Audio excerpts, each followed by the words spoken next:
Alright y'all, welcome back to the channel and to some more buckshot patterning. And I've got another new shell out here today that we haven't tested yet, but it'll definitely be interesting because we kind of have tested the comparable counterpart to it. So I'm curious to see what this one can do. So a couple weeks ago, we tested the Remington 2 3/4 inch 9 pellet double-aught buckload, and it really surprised us. I'll put the card above here. If you haven't seen that one yet, I really suggest going over there to check that one out. But that Remington shell really outperformed what I expected it to, and it had a wad in it, not really a flight control wad, but some other kind of wad that I didn't expect it to have in there either. And I definitely think it probably contributed to giving us a really good pattern. So for the shell I've got out here today, it's kind of the counterpart. I've got some of the Remington Magnum Buckshot loads here, but these are the 3-inch 15 pellet double-aught buck loads, and they're saying they want to go about 1225 feet per second. But I'm really curious to see if these also have that new kind of wad in them, and see if they're even close to what the 9 pellet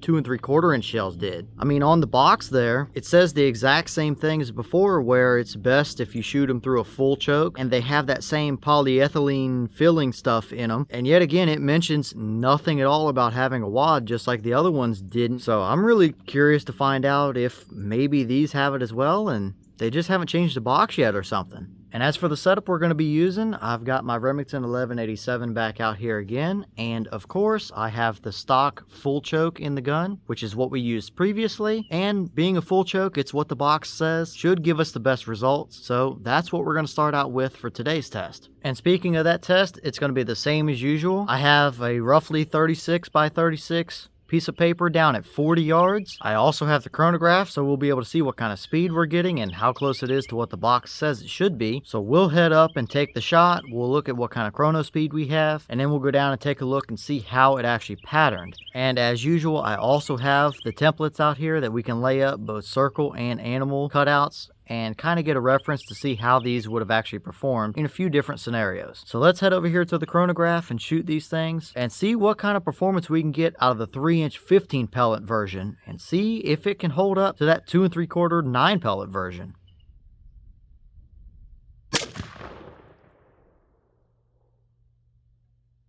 Alright, so that round gave us 1246 through the chrono. The box was claiming 1225, so we're right there around what we should be seeing. So definitely nothing out of the ordinary here. Everything seems to be pretty much right on the money. But how did they actually shoot down range? Let's go down to the 40-yard target and take a look.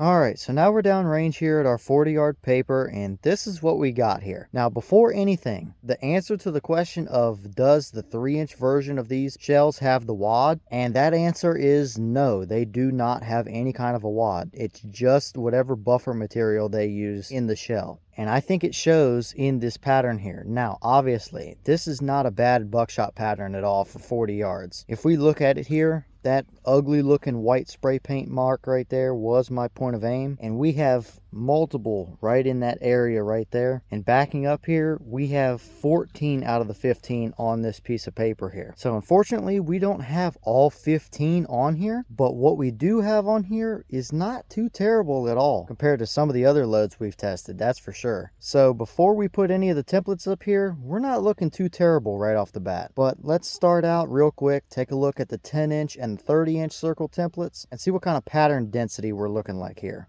Alright, so here's our 10-inch circle, and if we line that up with about my point of aim there, it gave us 3 pellets within that 10-inch circle. 3 pellets seems to be about the average for most loads. I would of course always like to see a few more in there, but 3 seems to be about the average for a 10-inch circle. But let's throw the bigger 30-inch circle up and just see what our pattern looks like as far as density in a little bit larger circle.